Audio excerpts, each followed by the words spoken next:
Welcome to the Daily Chronological Bible.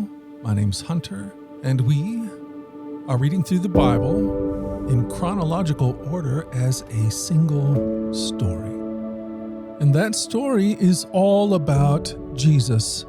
It is a revelation of Him, and He has revealed to us the heart of the Father. Today, September the 3rd, we are reading in the book of 1 Chronicles chapter 8 and chapter 9.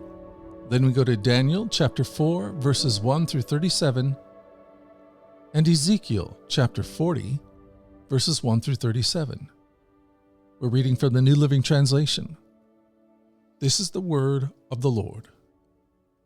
1 Chronicles chapter 8, beginning in verse 29. Jael, the father of Gibeon, lived in the town of Gibeon. His wife's name was Maacah, and his oldest son was named Abaddon. Jael's other sons were Zur, Kish, Baal, Ner, Nadab, Gedor, Ahio, Zechariah, and Mikloth, who was the father of Shemim. All these families lived near each other in Jerusalem. Ner was the father of Kish, Kish was the father of Saul, Saul was the father of Jonathan, Melchishua, Abinadab, and Eshbaal. Jonathan was the father of Merib-Baal, Merib-Baal was the father of Micah, Micah was the father of Pithon, Melech, Tereah, and Ahaz. Ahaz was the father of Jadah, Jadah was the father of Alameth, Asmaveth, and Zimri. Zimri was the father of Moza, Moza was the father of Beniah. Beniah was the father of Raphahiah, Raphahiah was the father of Elishah. Elishah was the father of Azel. Azel had 6 sons, Azrikam, Bokuru, Ishmael, Shariah, Obadiah, and Hanan. These were the sons of Azel. Azel's brother Eshek had 3 sons. The first was Ulam, the second was Jeush, and the third was Elephelet. Ulam's sons were all mighty warriors and expert archers. They had many sons and grandsons, 150 in all. All these were the descendants of Benjamin. 1 Chronicles 9. So while Israel was listed in the genealogical records in the books of the kings of Israel, the people of Judah were exiled to Babylon because they were unfaithful to the Lord. Daniel 4. Nebuchadnezzar's dream about a tree. King Nebuchadnezzar sent this message to the people of every race and nation and language throughout the world. Peace and prosperity to you. I want you all to know about the miraculous signs and wonders the Most High God has performed for me. How great are His signs, how powerful His wonders. His kingdom will last forever, His rule through all generations. I, Nebuchadnezzar, was living in my palace in comfort and prosperity. But one night I had a dream that frightened me. I saw visions that terrified me as I lay in my bed. So I issued an order calling in all my wise men of Babylon, so they could tell me what my dream meant. When all the magicians, enchanters, astrologers, and fortune-tellers came in, I told them the dream, but they could not tell me what it meant. At last Daniel came in before me, and I told him the dream. He was named Belteshazzar, after my God, and the spirit of the holy gods is in him. I said to him, Belteshazzar, chief of the magicians, I know that the spirit of the holy gods is in you, and that no mystery is too great for you to solve. Now tell me what my dream means. While I was lying in my bed, this is what I dreamed. I saw a large tree in the middle of the earth. The tree grew very tall and strong, reaching high into the heavens for all the world to see. It had fresh green leaves, and it was loaded with fruit for all to eat. Wild animals lived in its shade, and birds nested in its branches. All the world was fed from this tree. Then, as I lay there dreaming, I saw a messenger, a holy one, coming down from heaven. The messenger shouted, Cut down the tree and lop off its branches. Shake off its leaves and scatter its fruit. Chase the wild animals from its shade and the birds from its branches. But leave the stump and the roots in the ground, bound with a band of iron and bronze and surrounded by tender grass. Now let him be drenched with the dew of heaven, and let him live with the wild animals among the plants of the field. For 7 periods of time, let him have the mind of a wild animal instead of the mind of a human.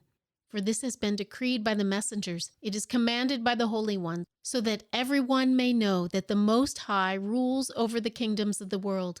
He gives them to anyone he chooses, even to the lowliest of people. Belteshazzar, that was the dream that I, King Nebuchadnezzar, had. Now tell me what it means, for none of the wise men of my kingdom can do so, but you can tell me, because the spirit of the holy gods is in you." Upon hearing this, Daniel, also known as Belteshazzar, was overcome for a time, frightened by the meaning of the dream. Then the king said to him, "Belteshazzar, don't be alarmed by the dream and what it means." Belteshazzar replied, "I wish the events foreshadowed in this dream would happen to your enemies, my lord, and not to you. The tree you saw was growing very tall and strong, reaching high into the heavens for all the world to see. It had fresh green leaves and was loaded with fruit for all to eat. Wild animals lived in its shade and birds nested in its branches. That tree, your majesty, is you, for you have grown strong and great. Your greatness reaches up to heaven and your rule to the ends of the earth." Then you saw a messenger, a holy one, coming down from heaven and saying, "Cut down the tree and destroy it, but leave the stump and the roots in the ground, bound with a band of iron and bronze and surrounded by tender grass. Let him be drenched with the dew of heaven. Let him live with the animals of the field for 7 periods of time." This is what the dream means, your majesty, and what the Most High has declared will happen to my lord the king. You will be driven from human society, and you will live in the fields with the wild animals. You will eat grass like a cow, and you will be drenched with the dew of heaven.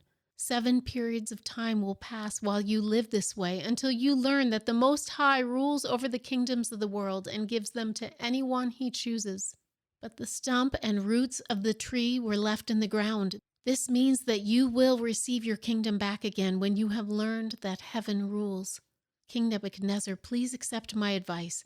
Stop sinning and do what is right. Break from your wicked past and be merciful to the poor. Perhaps then you will continue to prosper. But all these things did happen to King Nebuchadnezzar. 12 months later, he was taking a walk on the flat roof of the royal palace in Babylon. As he looked out across the city, he said, "Look at this great city of Babylon.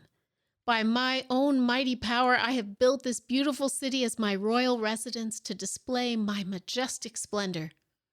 While these words were still in his mouth, a voice called down from heaven, "O King Nebuchadnezzar, this message is for you. You are no longer ruler of this kingdom. You will be driven from human society. You will live in the fields with wild animals, and you will eat grass like a cow. 7 periods of time will pass while you live this way, until you learn that the Most High rules over the kingdoms of the world and gives them to anyone he chooses." That same hour, the judgment was fulfilled, and Nebuchadnezzar was driven from human society. He ate grass like a cow, and he was drenched with the dew of heaven. He lived this way until his hair was as long as eagle's feathers, and his nails were like birds' claws. After this time had passed, I, Nebuchadnezzar, looked up to heaven. My sanity returned, and I praised and worshipped the Most High, and honored the one who lives forever. His rule is everlasting, and his kingdom is eternal. All the people of the earth are nothing compared to him. He does as he pleases among the angels of heaven and among the people of the earth. No one can stop him or say to him, "What do you mean by doing these things?" When my sanity returned to me, so did my honor and glory and kingdom. My advisors and nobles sought me out, and I was restored as head of my kingdom with even greater honor than before. Now I, Nebuchadnezzar, praise and glorify and honor the King of heaven. All his acts are just and true, and he is able to humble the proud. Ezekiel 40. On April 28th, during the 25th year of our captivity, 14 years after the fall of Jerusalem, the Lord took hold of me. In a vision from God, he took me to the land of Israel and set me down on a very high mountain. From there, I could see toward the south what appeared to be a city.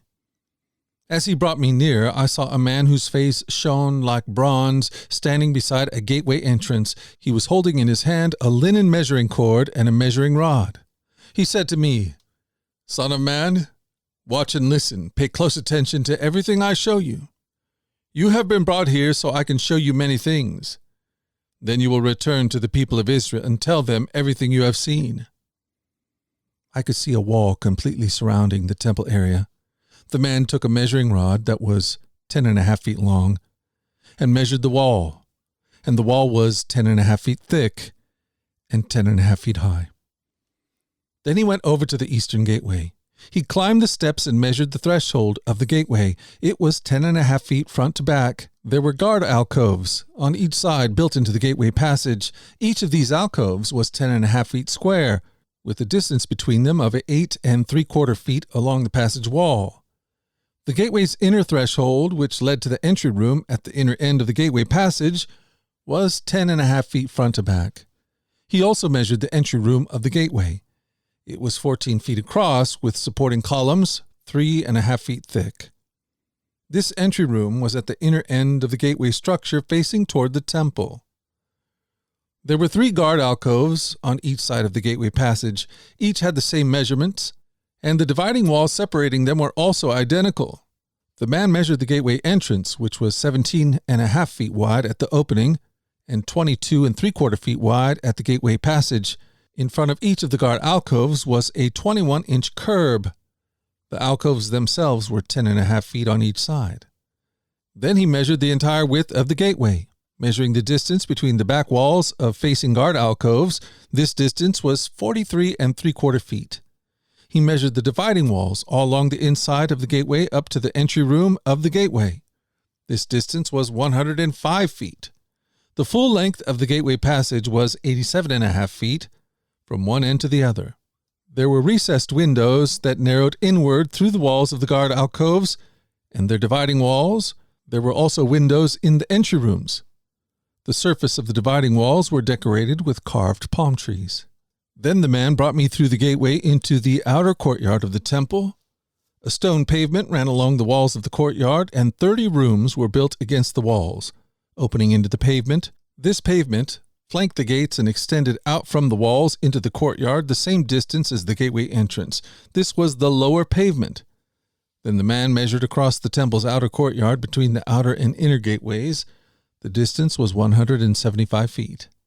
The man measured the gateway on the north just like the one on the east. Here, too, there were 3 guard alcoves on each side, with dividing walls and an entry room. All the measurements matched those of the east gateway. The gateway passage was 87.5 feet long and 43.75 feet wide between the back walls of the facing guard alcoves. The windows, the entry room, and the palm tree decorations were identical to those on the east gateway. There were 7 steps leading up to the gateway entrance, and the entry room was at the inner end of the gateway passage, here on the north side just as on the east. There was another gateway leading to the temple's inner courtyard directly opposite this outer gateway. The distance between the 2 gateways was 175 feet. Then the man took me around to the south gateway and measured its various parts, and they were exactly the same as the others. It had windows along the walls as the others did, and there was an entry room where the gateway passage opened into the outer courtyard. And like the others, the gateway passage was 87.5 feet long and 43.75 feet wide between the back walls of facing guard alcoves. This gateway also had a stairway of 7 steps leading up to it, and an entry room at the inner end, and palm tree decorations along the dividing walls. And here again, directly opposite the outer gateway, was another gateway that led into the inner courtyard. The distance between the 2 gateways was 175 feet. Then the man took me to the south gateway leading into the inner courtyard. He measured it, and it had the same measurements as the other gateways. Its guard alcoves, dividing walls, and entry room were the same size as those in the others. It also had windows along its walls and in the entry room, and like the others, the gateway passage was 87.5 feet long and 43.75 feet wide. The entry rooms of the gateways leading into the inner courtyard were 14 feet across and 43.75 feet wide. The entry room to the south gateway faced into the inner courtyard. It had palm tree decorations on its columns, and there were 8 steps leading to the entrance. Then he took me to the east gateway leading to the inner courtyard.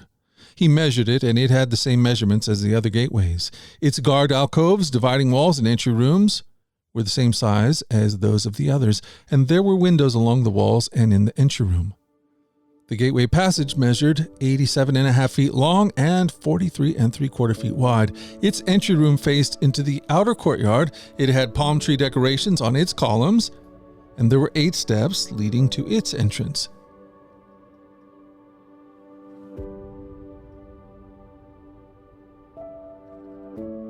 Thank you for joining us at the Daily Chronological Bible. You can find the specifics of our reading plan in the 1-year Chronological Bible published by Tyndall Press. And discover more about our other podcasts at dailyradiobible.com, where people from all around the world come to join us in this journey through the Scriptures, where we allow the Scriptures to point us to the God who is love, the God revealed to us fully in Jesus. Again, that website is dailyradiobible.com. Subscribe or follow wherever you get your podcasts. Until tomorrow, let's go forward in God's joy. Let's let His joy be our strength. And let us always remember this, that you are loved. No doubt about it. Alrighty, I'll talk to you again tomorrow. Bye-bye.